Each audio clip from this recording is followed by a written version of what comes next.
Hello everyone, Radhe Radhe. कैसे हैं आप सब? उम्मीद करती हूँ सभी बहुत अच्छे होंगे, स्वस्थ होंगे, अपने अपने घरों में मस्त होंगे। मैं भी बिल्कुल ठीक हूँ। Welcome back to my YouTube channel vlog with Sonam Sumit. मैं हूँ आपकी अपनी सोनम। तो गाइज आ चुके हैं न्यू ब्लॉग के साथ। तो देख सकते हैं मौसम कैसा हो रहा है।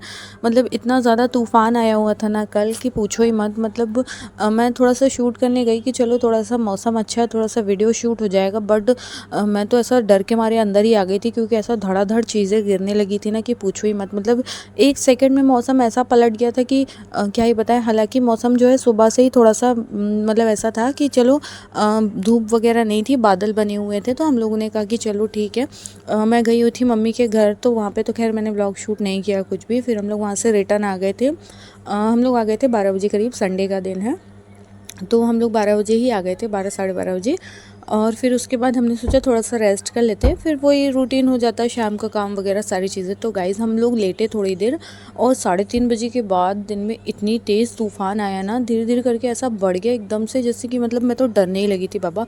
तो यहाँ पर फिर जो तूफ़ान आने के बाद घर की हालत होती है वो तो मैं आप लोगों को क्या ही बताऊँ। विंडो वगैरह सारी चीज़ें, इतनी धूल, इतना डस्ट हो गया था घर में, सारी जगह एकदम कचरा कचरा, इतना गंदा लग रहा था। फिर हम लोगों ने सोए भी नहीं, हम लोग लेटे भी नहीं, थोड़ी देर बस थोड़ी देर ही आराम किया। और लाइट भी चली गई है गाइस। तो देख सकते हैं इमरजेंसी बल्ब का ज़्यादा लाइट तो होता नहीं है, थोड़ी सी ही है।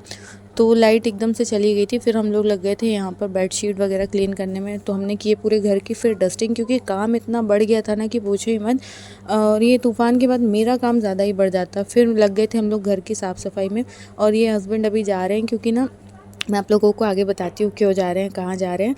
तो यहाँ मुझे हंसी भी आई थी बहुत ज़्यादा कि ना हमारी जो प्लास्टिक वाली शीट होती है ना, जो मुर्गी वगैरह के दरबों के ऊपर लगाए हुए थे यहाँ पे, तो यहाँ से वो उड़ गई। इतना तेज़ तूफ़ान था, सोचिए गाइस शीट उड़ गई है। तो ये वही लेने जा रहे हैं। वो बाजू वाले घर में चली गई थी उड़कर, तो ये जा रहे हैं वही शीट लेने के लिए। और यहाँ पर देख सकते आम, इतना तेज़ तूफ़ान था, मगर ये ना बड़े बड़े आम जो थे ना, एक भी नहीं गिरे। मुझे तो लगा था बहुत सारे गिरेंगे इतने हवा तूफ़ान में।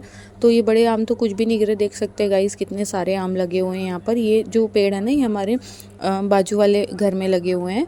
तो आम जो है काफ़ी गिरते हैं हमारे यहाँ, बट बहुत छोटे छोटे वाले आम गिरते, बड़े तो गिरते ही नहीं है। और तूफ़ान के बाद देख सकते हैं घर की हालत। तूफ़ान के साथ बारिश भी आई थी, मतलब हवा बारिश सारी चीज़ें एक साथ हुई थी। तो देख सकते कितना कचड़ा कचड़ा हो गया। मतलब बता ही नहीं सकते। कोई भी मौसम हो ना, हम हाउसवाइफ की तो बैंड बज जाती है काम की। सच बताऊँ ना, मौसम चाहे जो भी हो, हमें अपने काम करने ही होते हैं। तो घर की हालत देख सकते हैं आप लोग। ऐसा लग रहा था सारा तूफान घर के अंदर ही आया हुआ है, क्योंकि जैसे ही हवा तूफान स्टार्ट हुआ ना, मून की नींद खुल गई और वो बस सारे घर में उथल पुथल होने लगा था।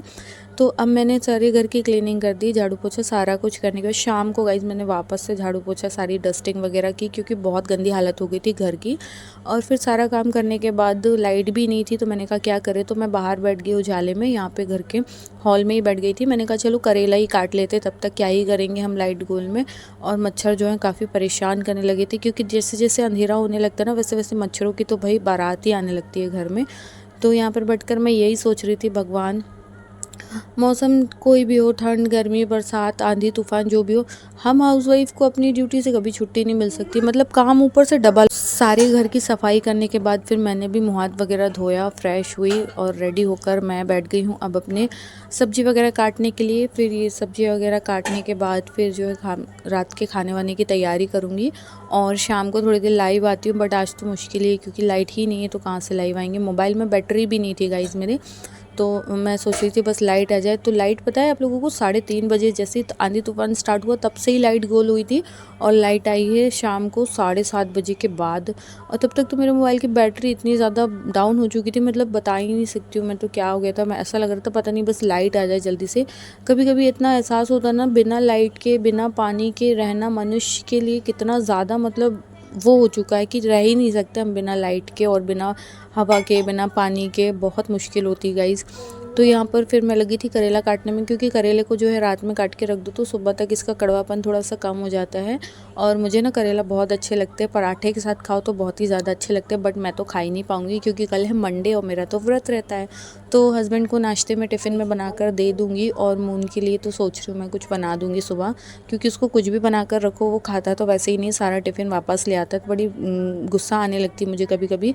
इतनी मेहनत से सुबह से उठ के बनाओ पकाओ सब कुछ करो कि बच्चा मेरा खा लेगा, खाएगा, पर ये कुछ भी नहीं खाता, पूरा टिफ़िन वापस ले आता। फिर उसके बाद ये नेक्स्ट डे का मैंने नहाया, सोचा व्लॉग शूट करूँगी पर नहीं कर पाई। मून के स्कूल से आ गया था फ़ोन, तो नहाकर मैं जल्दी जल्दी भाग कर गई स्कूल, क्योंकि गाइज़ मैंने बताया था ना, मून फर्स्ट डे से लेके अभी तक मैं एक भी बार स्कूल में रोया नहीं है कभी भी। लेकिन ना आज उसके स्कूल से फ़ोन आया कि मून का मूड सही नहीं है, देवांश का मूड सही नहीं है और वो रो रहा है। तो मैं भागते भागते बस मैंने सिर्फ नहाया, सारे काम छोड़े, मैंने व्लॉग भी कुछ शूट नहीं किया। स्कूल के पास आकर ही थोड़ा सा शूट किया और गाड़ी वाड़ी भी नहीं निकाली, मैं तो पैदल ही चली आई, क्योंकि गाड़ी निकालने में फिर टाइम लगता है। तो मैं पैदल ही आ गई थी भागते हुए। उसके बाद मैंने कुछ शूट किया नहीं। मून ने खाना वाना खा के नहा कर सो गया था। मैंने पूछा क्या हो गया था, क्यों रो रहे थे, तो बोल रहा था मम्मा की याद आ रही थी। तो उसके बाद ये है शाम का, और शाम को मैं लग गई हूँ झाड़ू वाड़ू लगाने में। आंगन देख सकते हो कितना गंदा है, तो मैं यहाँ पे लगा दी थी झाड़ू। और ब्लॉग शूट करने वाला तो कोई होता नहीं है, खुद ही को शूट करना होता है, तो बस जैसे बनता है वैसे शूट कर ली। तो थोड़ा बहुत तो गाइस प्लीज़ सपोर्ट करना। सभी से रिक्वेस्ट है, चैनल पर नए जुड़ते हैं सब्सक्राइब ज़रूर कर लेना। ब्लॉग पसंद आता है प्लीज़ प्यारा सा कमेंट कर दें, लाइक ज़रूर से कर दें। तो यहाँ पर जो है मैंने आंगन की लगा ली सारी झाड़ू, और फिर पेड़ों में लग गई थी पानी डालने के लिए, क्योंकि पेड़ जो है हमारे रो रो कर आवाज़ लगा रहे थे, पानी दे दो पानी दे दो पानी दे दो, क्योंकि गर्मी इतनी ज़्यादा है गाइस। तो जब हमारी ये हालत हो रही है तो फिर पेड़ पौधों की तो क्या ही नहीं हो रही होगी। तो यहाँ पर मैं लग गई थी पेड़ों में पानी डालने के लिए, और मून जो है मेरे बाजू में ही खड़ा है, मुझे दे दो मैं डालूंगा मैं डालूंगा। तो इसने ना एक गमले में ना अपनी बॉल लगा कर रखा है कि बॉल के पौधे आ जाएंगे, इसका तो दिमाग ही अलग चलता है। फिर यहाँ पे ना मेरा एक काम हल्का हो गया कि मुझे पानी नहीं भरना पड़ा, क्योंकि पानी हस्बैंड आ गए थे ना, तो वो लग गए थे पानी भरने में। और फिर मैंने ना बर्तन क्लीन तो कर ही दिए थे, मैंने किचन साफ़ कर दी थी। फिर मैं लग गई थी यहाँ पे पानी की बॉटलें भरने में, क्योंकि ये भी एक एक्स्ट्रा ही ड्यूटी स्टार्ट हो चुकी है गर्मी में ना। ये 2-3 ड्यूटी एक्स्ट्रा स्टार्ट हो जाती है, जैसे कि पानी की बॉटल भरना, पौधों में टाइम टू टाइम पानी देना, पक्षियों के लिए पानी रखना। ये सब चीज़ें है तो बहुत अच्छी, लेकिन ना इसमें हमारा एक्स्ट्रा टाइम लगता है। तो बस इसी के साथ यहाँ पर मैंने पानी वानी सारा भर दिया है। साथ ही अब हस्बैंड भी आ गए, तो उनके लिए शाम के नाश्ते की तैयारी करूँगी। मेरा तो व्रत है, तो मैं तो कुछ खाने वाली नहीं हूँ। तो यहाँ पे पानी की बोतल भरकर मैंने रख दी है। तब तक हस्बैंड की आवाज़ आ गई थी कि पानी बंद कर दो, पानी भर चुका है। वो बाहर का पानी भरने लग गए थे, क्योंकि कूलर वगैरह में भी पानी भरना पड़ता है। तो फिर उसके बाद मैं लगी यहाँ पे हस्बैंड का बैग से टिफ़िन वगैरह निकाल लूँ, क्योंकि वो तो निकालना भूल ही जाते कभी कभी, तो इसलिए मैंने यहाँ पर टिफ़िन वगैरह याद से निकाल दिया है और उनका स्टॉल उसी में रख दिया है। साथ ही अब बनाऊँगी मैं चाय, और सोच रही हूँ नाश्ते में क्या बनाऊँ। झटपट से बनाने के लिए ना गाइस समझ में नहीं आता रहता क्या बनाएं, और एक जन के लिए नाश्ता जब बनाना हो ना तो बड़ा ही वो लगता है क्या बनाऊं क्या नहीं बनाऊं।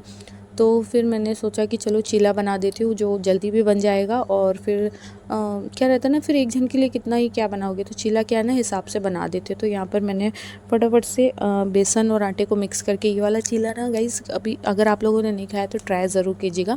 आटा और बेसन को हल्का सा मिक्स करके और अच्छा चीला बनता है, बहुत टेस्टी बनता है। तो इसमें मैंने ना सिर्फ नमक डाला है, क्योंकि हस्बैंड भी मिर्ची उतनी खाते नहीं है और मून तो बिल्कुल ही नहीं खाता है।